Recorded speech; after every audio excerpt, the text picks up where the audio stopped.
In our last lecture, we learned more about James Madison and the War of 1812. And in this upcoming lecture, we're going to be discussing the era of good feelings, which takes place between 1817 and 1829, and it spans through two presidencies, that of James Monroe as well as John Quincy Adams.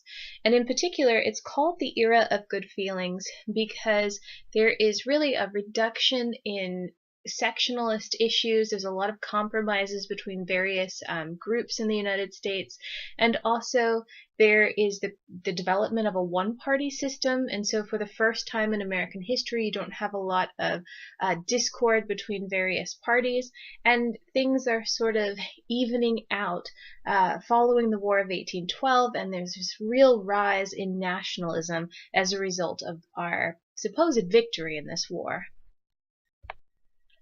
When James Madison left office in 1817, he was actually more popular than he was when he assumed the office in 1809.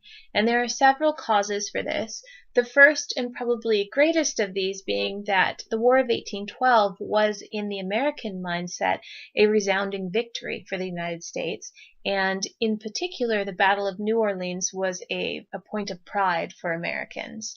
In addition, his presidency saw the death of the Federalist Party, which meant that there was much less sectionalism between New England, which had tried to secede from the Union at one point and to elect Aaron Burr as its governor, and between the southern states. And it also meant that there was less of an emphasis on states' rights over that of the federal government. So in general, this time period of peace is ushered in as he's leaving office. There's also a lessening of economic and political dependency on Europe after the War of 1812, which means the United States is far more self-sufficient. The kind of westward expansion that begins to occur as Madison is in his final year of office is also a result of manifest destiny and this belief that Americans have a duty to spread from sea to shining sea and to civilize the land and the people as they go. And this brings a great deal of optimism about the future of the country. And then lastly, there's really a rise in nationalism after the War of 1812. Americans, for the first time, regard themselves as Americans first and then as state citizens second. So they have a more national allegiance than ever before. Now, this demise of the Federalist Party was really confirmed in the presidential election of 1816, in which James Monroe won the presidency fairly easily. Monroe was really the first clear representative of a one-party system under the Democratic Republicans, and his term in office became known as the era of good feelings, in part because of the political cooperation that stemmed from one-party politics, and so there was much less partisan bickering back and forth across the aisle, and also because of America's high morale after the end of the War of 1812, and this kind of unifying nationalist spirit then will peak during the election of 1820, which Monroe will once again win for his second term as president. So James Monroe was the nation's fifth president, and he is also considered by most historians to be our last founding father of the United States. He was, importantly, the last president from the Virginia dynasty, and almost all of our founding fathers were actually from Virginia, except for John Adams, who was from Massachusetts, and he's also the final founding father of the Republican or Democratic Republican generation, before we'll begin to see a party shift in a couple of years.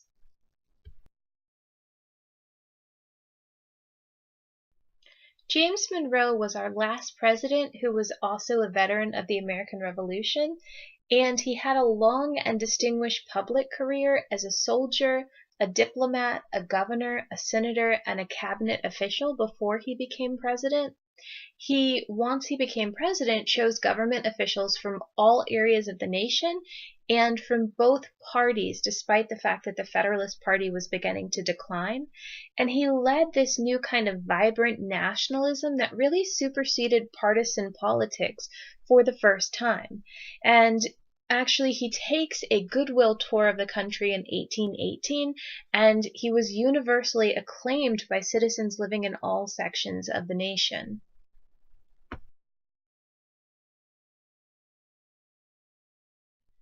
Now, there are several reasons that Monroe's election in 1816 really helped put the nail on the coffin of the Federalist Party, and these could include the disloyalty that others perceived New Englanders during the War of 1812 and the Federalists as having in particular, because many of them didn't want to fight the war in the first place because they were still economically viable.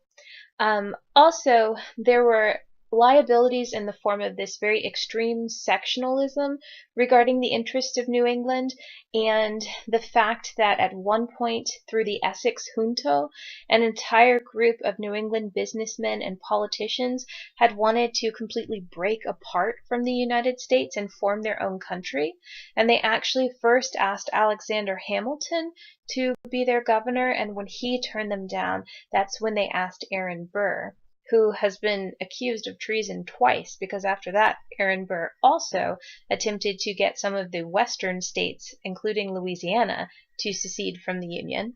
He's a very interesting figure. And then lastly, it's probably important that Thomas Jefferson adopted a lot of the Federalist ideas. For example, if you remember, he kept Hamilton's financial plan, the 5-point plan, and he, in many cases, was quite loose in his interpretation of the Constitution. So there was really no need for a Federalist Party if the Democratic Republicans, like Jefferson, were going to start bringing their ideas into their own party platform.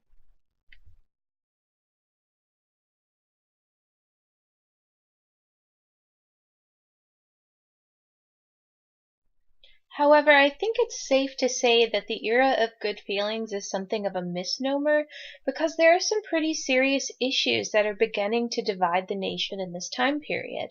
The first Bank of the United States, the charter was allowed to lapse, and so there were various factions arguing for and against a new Bank of the United States. The tariff of 1816 is going to be something that becomes incredibly controversial as part of the American system, as are this desire for internal improvements and the fact that when these improvements are made on American infrastructure, they're made mostly in New England, and this really neglects southern states and western states. There's also some contention over the sale of public lands, and certainly the economic panic of 1819 is going to cause a great deal of discord. And then lastly, this Missouri Compromise and having to deal with the question of whether or not states that enter into the Union in the West are going to be slave states or free states causes a lot of tension between various groups of people. When we look at the domestic policies of James Monroe, although the Democratic Republicans were now the only active national party, its leaders incorporated major economic policies that had been favored by Federalists since the time of Alexander Hamilton, and President Monroe continued the policies that were begun by Madison at the end of his presidency to build up an American system of national economic development. One of the things that is realized by politicians and businessmen throughout the United States after the War of 1812 is that we're moving into a newly industrialized age, and we really had inadequate transportation and financial systems. So Henry Clay, whom we talked about with the War of 1812 as being one of those war hawks, actually proposes the American system. And at this point, he's working in the House of Representatives, and he gains the nickname the Great Compromiser. And this American system to nationalize the American economy really has a three-pronged approach. The first is the Tariff of 1816, which is implemented to promote and protect American industry. The second is to charter a second Bank of the United States to bolster the economy. And then the third is to improve transportation systems, including federal subsidies for roads and canals and other internal improvements to develop profitable markets for agriculture and a good way of getting products from one place to the other. Ironically, the Second Bank of the United States was actually supported by the same Republicans who had opposed the First Bank of the United States, and it was the Federalists this time who were actually decrying the bank as being unconstitutional. And there are several reasons why the bank actually is necessary after the War of 1812, because during the war, the United States experienced severe inflation and had a lot of difficulty in financing military operations. So the federal government had to borrow money from the state governments, which after the war, of course, they needed to pay back with greater interest. And there's really this banking vacuum that occurs during the war in which local banks start to spring up all over the country when there's not one national bank, and the country begins to be flooded by these depreciated banknotes that hamper the war effort. And so this bank is actually modeled after the first national bank, but it has 3.5 times more capital with $35 million worth.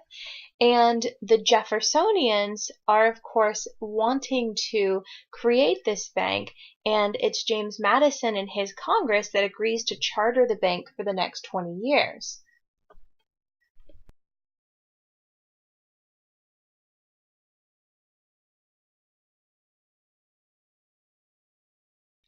For its part, the Tariff of 1816 was created to protect U.S. manufacturing from all of the British competitors.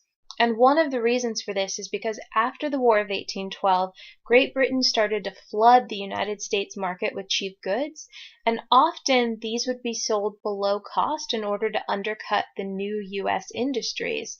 And so Americans saw this as a British attempt to crush United States factories and manufacturing, and also there could really be political implications for this. If the United States economy was devastated enough, then Great Britain could come back in and retake control of the North American continent. So the Tariff of 1816 was enacted in order to kind of get our stuff together, and it's really the first protective tariff in U.S. history. It imposed about 20 to 25% duties on imports, which really wasn't high enough to provide effective protection, but it did start this protective trend in U.S. trade that's going to go on throughout the 19th century and into the 20th century.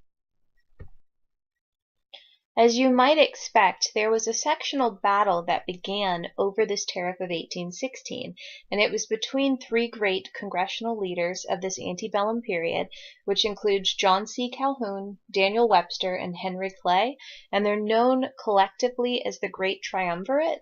And John C. Calhoun, who's from South Carolina, represents the Southern views.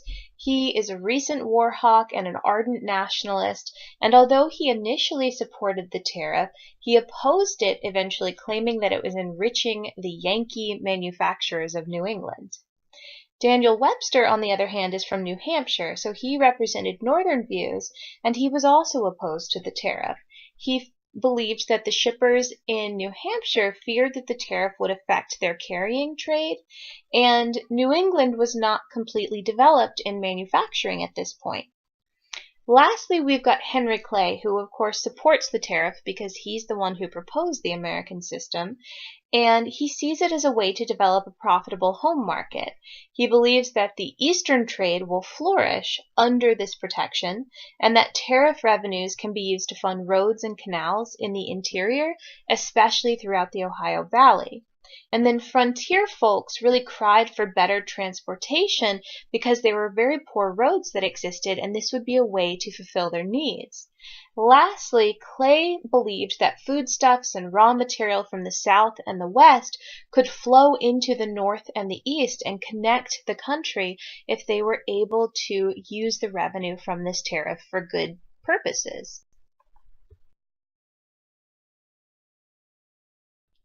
So in 1817, John C. Calhoun proposes that the revenue bonus from the Bank of the United States could actually go towards internal improvements. But there were a lot of issues surrounding this bonus bill, and they include the fact that there are some sectional rivalries amongst the Federalists, where the older Eastern states are afraid that this is going to provide the means for Easterners to travel out west and to drain their population and to create competing states in settled areas. And then Jeffersonian Democrats are worried that federal support is actually a states' rights issue and something that the states should be handling, and that it will enlarge the federal government too much. And then there are questions about the bill's constitutionality. So Madison and Monroe both vetoed this legislation whenever it was brought in front of them. It would be easy to assume that once President Monroe vetoed this bill, that there weren't going to be a whole lot of opportunities for the federal government to support the growth of infrastructure.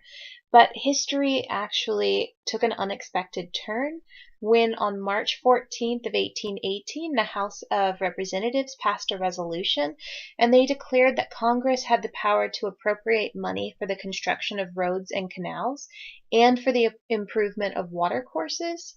And on May 4th of 1822, Monroe vetoed a bill to fund and collect tolls on the Cumberland Road, but in an unprecedented step, the president also used this occasion to present a report titled Views of the President of the United States on the Subject of Internal Improvements.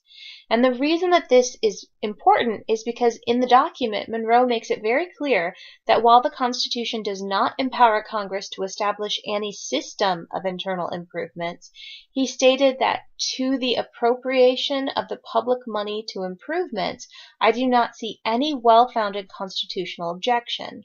And with that statement, Monroe now held that Congress had the power to appropriate public money at its discretion, and that though it was in duty bound to select objects of general importance, it was not the province of the president to sit in judgment upon its selections. So from this point on, Congress now will have the power to ensure upkeeps of roads and canals and of internal waterways.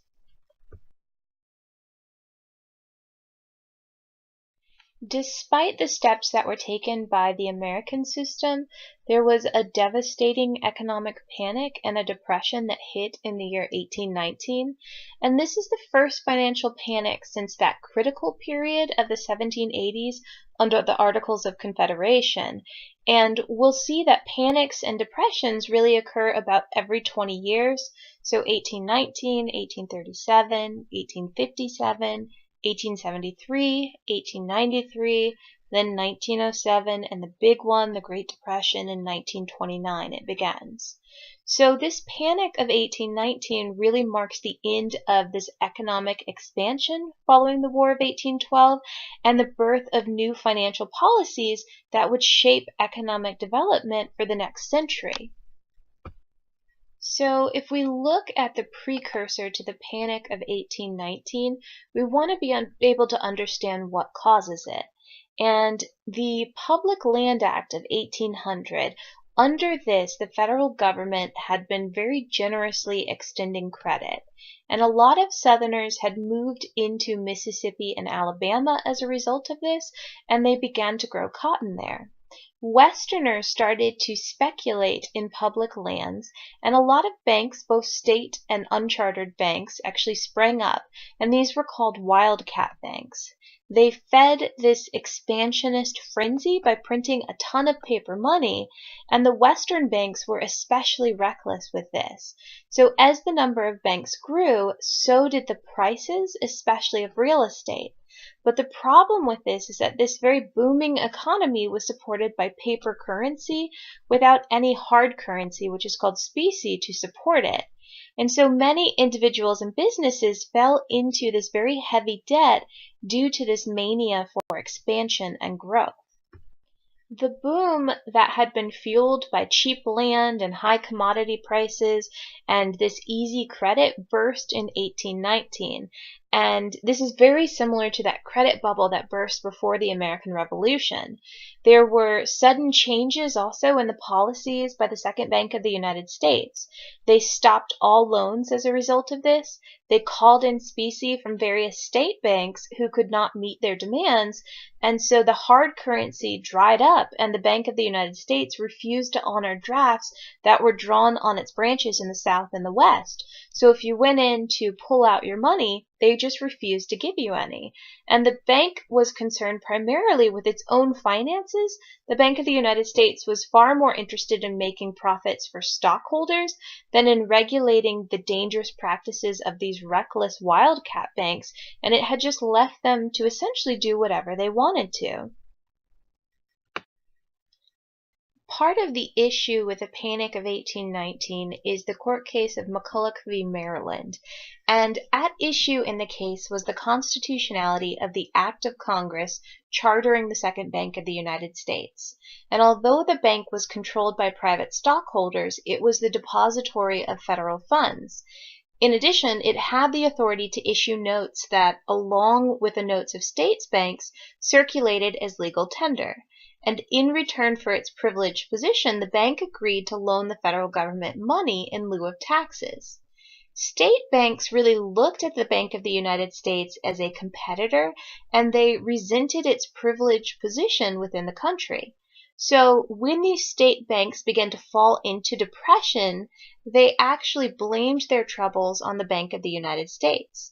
And one such state was Maryland, and so they imposed a hefty tax on any bank that was not chartered within the state. So the Bank of the United States was the only bank of Baltimore's branch that refused to pay the tax. And so Maryland sued James McCulloch, the cashier for the branch, for collection of this debt. And he responded that the tax was unconstitutional. A state court ruled for Maryland, and then the Court of Appeals affirmed. He appealed even further to the U.S. Supreme Court, which reviewed the case in 1819. And in a unanimous opinion written by Chief Justice Marshall, the court ruled that the Bank of the United States was constitutional and that Maryland tax was unconstitutional. Concerning the power of Congress to charter a bank, the court turned to the Necessary and Proper Clause, Article 1, Section 8, which expressly grants Congress the power to pass laws necessary and proper for the execution of its enumerated powers.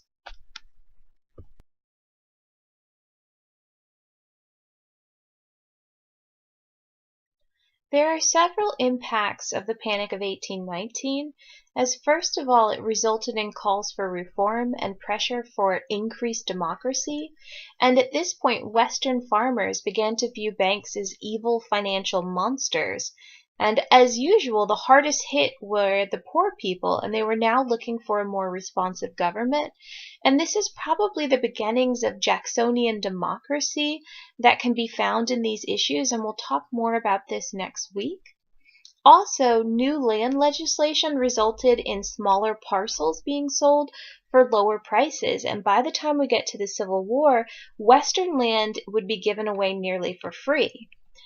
There was now widespread sentiment to end the practice of imprisoning debtors, and Monroe did very little to stop this panic, which didn't make him look very good. He did pass a law lowering the price of public lands in 1820, but the federal government maintained this strict policy of not interfering in economic matters that it believed was beyond its constitutional powers. And the reason for this is because Democratic Republicans feared that any expansion of the powers of a national government might someday threaten slavery.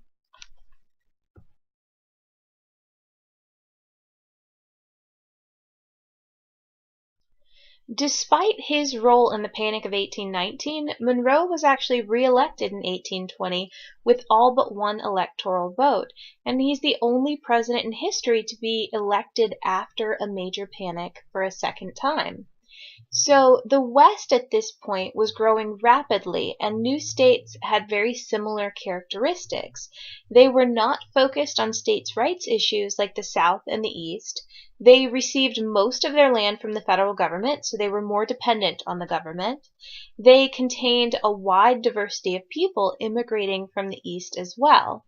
So 9 new Western states joined the Union between 1791 and 1819, and most of these had been admitted alternately free and slave, And maintaining this sectional balance in Congress was really the supreme goal.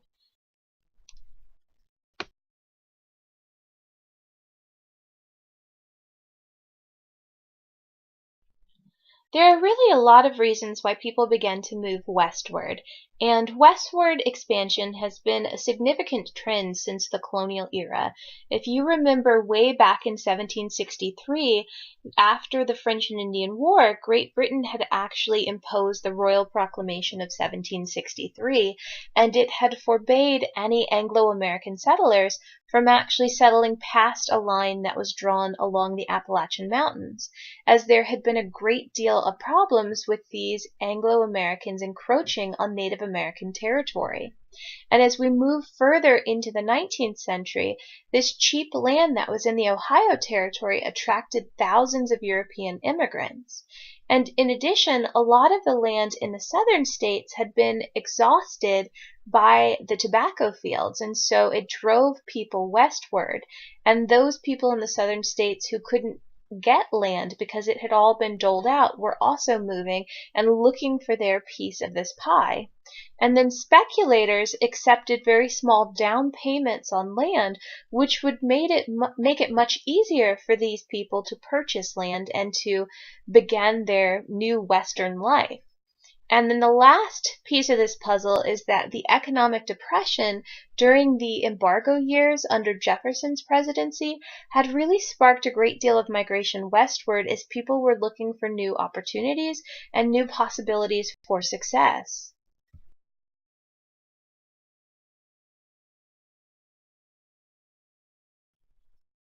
The transportation revolution is also another reason for increased westward expansion, and it brought about improved land routes to the Ohio Valley. And we'll speak more about the transportation revolution in a couple of weeks, but just briefly for now, it brings about the Cumberland Road, which is our first national road in the United States, and this opens in 1811, and it connects people all the way from Maryland to Illinois. We also have the advent of the steamboat in 1811.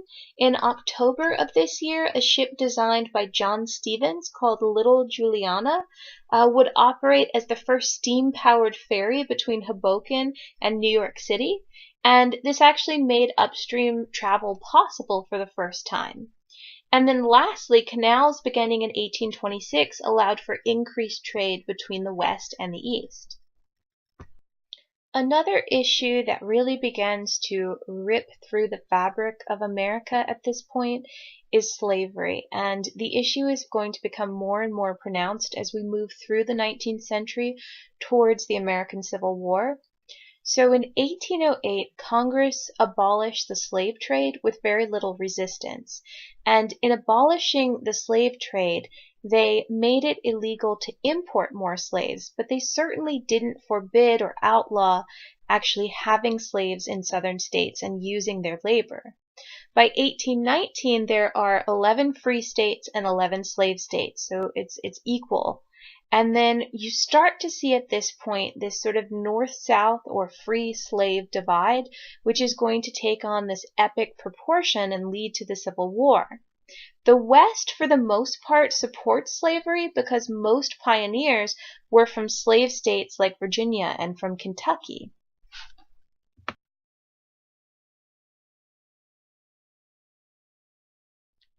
Missouri is the first area west of the Mississippi River to apply for statehood, and in response to this, the House of Representatives passed the Talmadge Amendment, and Missouri asked the Congress to enter the Union in 1819. And as part of this amendment, which was actually brought forth by James Talmadge, who wanted to extinguish slavery in Missouri within a generation, the amendment said that no more slaves could be brought into Missouri, and it also called for the gradual emancipation of children born to slave parents who were already living in that area. It's probably not surprising that Southerners viewed the Talmadge Amendment as a huge threat to sectional balance, And if you remember, there are 2 senators that are granted per state regardless of size, but the number of seats that a state has in the House of Representatives is based on their population. And because of the 3/5 compromise, 5 slaves count as 3 free men. So the population of the North at this point was growing more quickly than that of the South. And with the South having so many slaves, they had a lower countable populace than in the North. And Southerners really feared that the passage of this amendment would restrict the weight of the slaveholding South in the Union when it came to political decisions. And this led to a lot of concern about the future of the slave system. Missouri was the first state that was entirely west of the Mississippi, made from the Louisiana Territory that had been bought by Thomas Jefferson. And the Talmadge Amendment might set a precedent for the rest of that region to be free when it entered into statehood. So if Congress could abolish slavery in Missouri, then it might also try in southern states in addition. And so the Senate refused to pass the amendment for these reasons, and a national crisis loomed as a result. So if you remember, we previously talked about Henry Clay, the great compromiser, and once again he worked to negotiate a compromise known as the Missouri Compromise. And based on his suggestion, Congress agreed to admit Missouri as a slave state, and in order to maintain the balance of slave and free states, they admitted Maine as a free state. And this balance of 12 free states and 12 slave states stood in place for the next 15 years and helped us to avoid further conflict. So, in addition, the Missouri Compromise prohibited slavery north of the 3630 parallel, which is the southern border of Missouri, and it leaves Missouri above it and sort of sticking out like a sore thumb. The compromise was largely accepted by both sides because the South got Missouri, even though it was actually above the delineated parallel, and Northerners had won the concession that it could forbid slavery in the remaining territories above that 3630 line of demarcation. So Southerners were not too concerned about the land north of that parallel because the climate was not really conducive to cash crop agriculture that required slave labor, and in the end, everyone was pretty happy with this.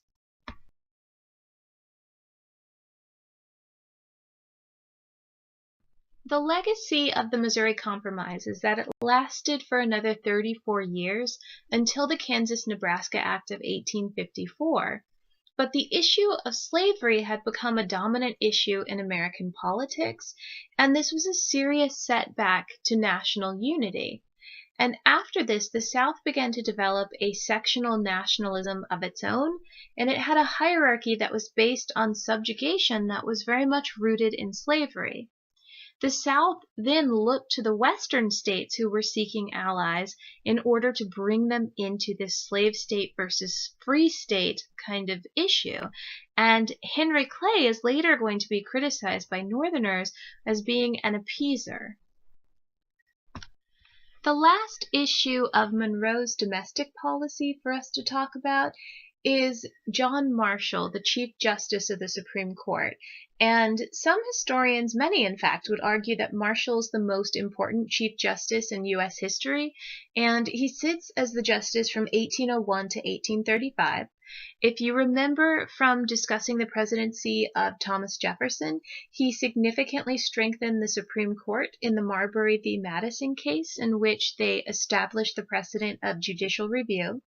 And his decisions greatly increased the power of the federal government over the states. He strengthened the Union and helped create a stable, nationally uniform environment for business.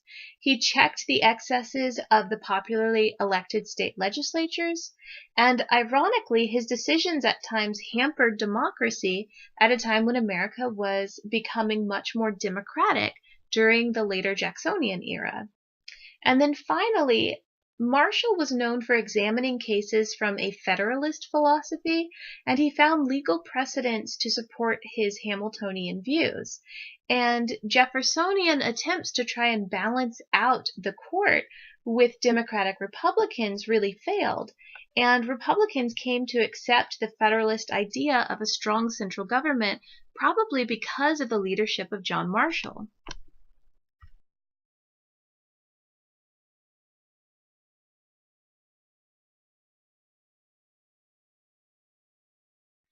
Alright, so the last thing to discuss for President Monroe is his foreign policy, and we can start with the Rush-Bagot Agreement or the Rush-Bagot Treaty that was signed in 1818, and this was a limited naval armament of the Great Lakes, and so it provided for a large demilitarization of the Great Lakes and of Lake Champlain, where many British naval arrangements and forts still remained after the War of 1812. And this really lays the basis for a demilitarized boundary between the United States and British North America. By 1879, the US and Canada shared the longest unfortified border in the world at about 5.5 thousand miles.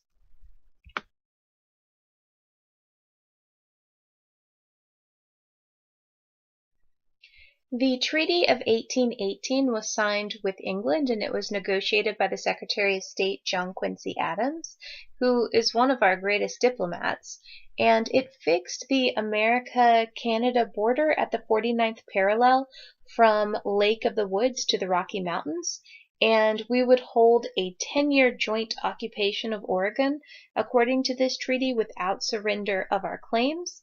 And in addition, America would begin to share Newfoundland fisheries with Canada.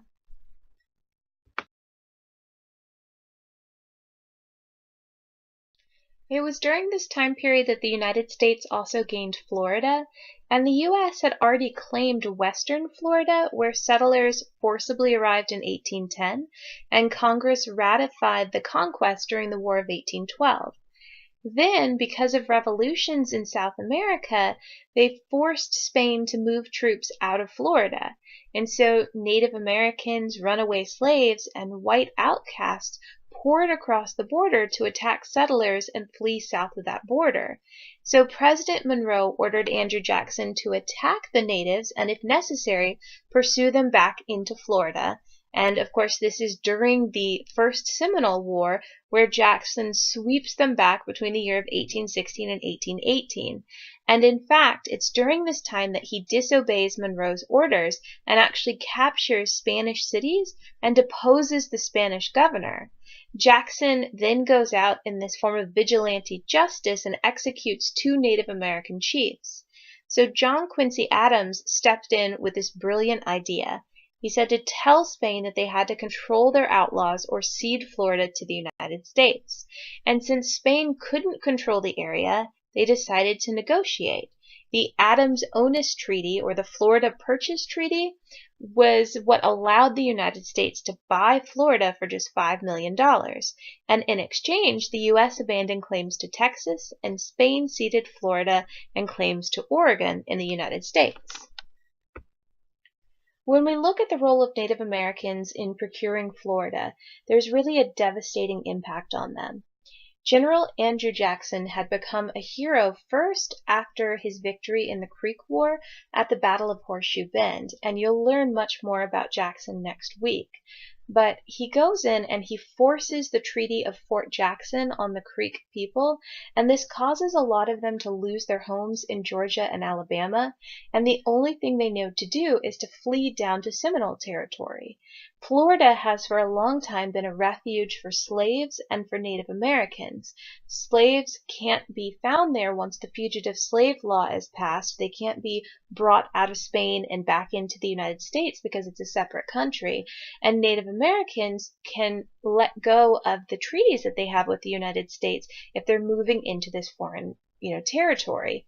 So General Jackson decides he's going to follow the Creek as they make their way down to the Seminoles, and he follows them down to a fort along the Apalachicola River called the Negro Fort that holds runaway African Americans and Native Americans, and Jackson destroys the fort. He kills many people, and in fact he just slaughters thousands of warriors there.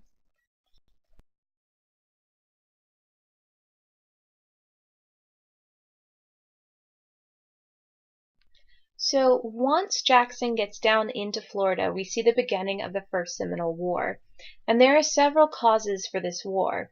The United States, first of all, wants the land that the Seminoles live on, but the Seminoles, of course, won't leave, and by engaging in warfare, the U.S. can simply get rid of them.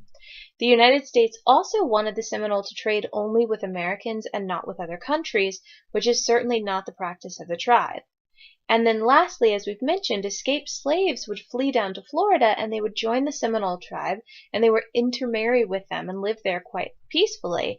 And the United States wanted these slaves returned to their owners. So the First Seminole War began in 1817, and it was a conflict that broke out along the Florida-Georgia border, and Andrew Jackson invaded Spanish Florida to put it down, and he destroyed the villages of Seminoles and of African Americans throughout Florida. So during this First Seminole War, Jackson recruits Native Americans. He, as we said before, executes 2 British traders who he believes were inciting the raids without permission. He also captures several Spanish forts when he's supposed to be keeping the peace, and he deposes the Spanish governor. He disobeys his president, and he invades Florida without permission. His aim, of course, is to get the African Americans and the Native Americans out so that the United States can buy the land and settle on it. So it's at this point in 1821, as you remember, that the United States basically tells Spain that they need to control their outlaws in Florida or they need to cede the territory. And because Spain is dealing with revolutions back at home, they realize that they should go ahead and negotiate, and they give up their claim to Florida for $5 million. In the meantime, the U.S. government also signs a treaty with the Seminole people, the Treaty of Moultrie Creek. And in this treaty, they take the Seminole people and they put them on a reservation in central Florida. And they put them in this area because they want to make sure they're not close to the coast so they can't trade with Cuba or the Bahamas. And the U.S. government is supposed to distribute farm implements, cattle, and hogs to the Seminole, compensate them for travel and losses involved in relocating to the reservation, and provide rations for a year until the Seminoles can plant and harvest new crops. The U.S. government is also supposed to pay the tribe $5,000 a year for 20 years and provide an interpreter, a school, and a blacksmith for the same amount of years. In turn, the Seminole have to allow roads to be built across their reservation and have to apprehend any runaway slaves or other fugitives and return them to U.S. jurisdiction. So you'll notice I've said several times that the U.S. government is supposed to do these things, and you'll find in our ensuing lectures that many, if not most, of the treaties with Native Americans were not upheld by the U.S. government. Probably one of the most important things for you to remember about Monroe's foreign policy, and indeed probably one of the most important things in this entire PowerPoint, is the Monroe Doctrine, because it's going to be the foundation for America's foreign policy for the next century. And the Monroe Doctrine is passed because at this point in history, the United States is afraid of the Quadruple Alliance, and the Quadruple Alliance was the alliance of Russia, Austria, Prussia, and France, and the U.S. was afraid that they might attempt to regain Latin America. Also, the United States feared this disruption of trade security. So in 1821, Russia signed the Edict of 1821, and they extended Alaska south of the 51st parallel into Oregon territory, and they claimed that Oregon was an open field of colonization, which of course the United States believed was rightfully theirs, and it really disturbed them. Now, Britain also shared these fears with the United States of this quadruple alliance, and they told the United States they wanted an alliance with us. The problem is that the United States worried that Britain only wanted an alliance because they wanted to stop the United States from expanding into Latin America. And remember, at this point there were revolutions going on and a great deal of political instability, and it was very possible that the United States could move down into the territory and begin to conquer it. So John Quincy Adams, remembering Washington's farewell address with that warning against entangling alliances that might force the United States into costly wars, goes and advises Monroe to do something about this, but he says, don't do it with Britain. We can't trust them. The Monroe Doctrine is articulated in President Monroe's annual message to Congress in 1823, and in this message he warned that Europeans should not go into the Western Hemisphere any longer, and that it was no longer open for exploration or colonization. He said that attempts by foreign powers to interfere with the Western Hemisphere would be considered dangerous to the peace and safety of the United States, and the U.S. would take action to protect its national security. He also said that the United States would not interfere with European colonies that were already established, and that the U.S. would not interfere with the internal affairs of European nations. So essentially what the Monroe Doctrine creates is a policy of isolationism, but it was difficult to back this kind of a statement without military force, and the United States didn't have a military that compared to Europe at all. But the doctrine was respected by Europeans because they feared Great Britain, not because they feared the United States. Great Britain wanted to protect the lucrative markets that Latin America provided them, and that would only work if Latin America was independent from the United States. And so they supported a doctrine that would allow them access to these markets. And other nations were very wary of forcing Great Britain into an alliance with the United States, and so they backed off and allowed this isolationist policy to exist. The immediate impact of the Monroe Doctrine was actually fairly small. Russia signed the treaty in 1824, and it gave up its claims to the Oregon Territory, and it left just the United States and Great Britain fighting about Oregon. The U.S. Army and Navy remained small and relatively weak, and it became more important when President Polk revived it in 1845. Now, the long-term impact of the policy was very significant. It served as the cornerstone of U.S. foreign policy during the last half of the 19th century throughout the 20th century, and the United States becomes this watchman for Latin America as they don't want other nations interfering with their strategic Caribbean possessions, and it was really used as an excuse for U.S. imperialism in the early 20th century.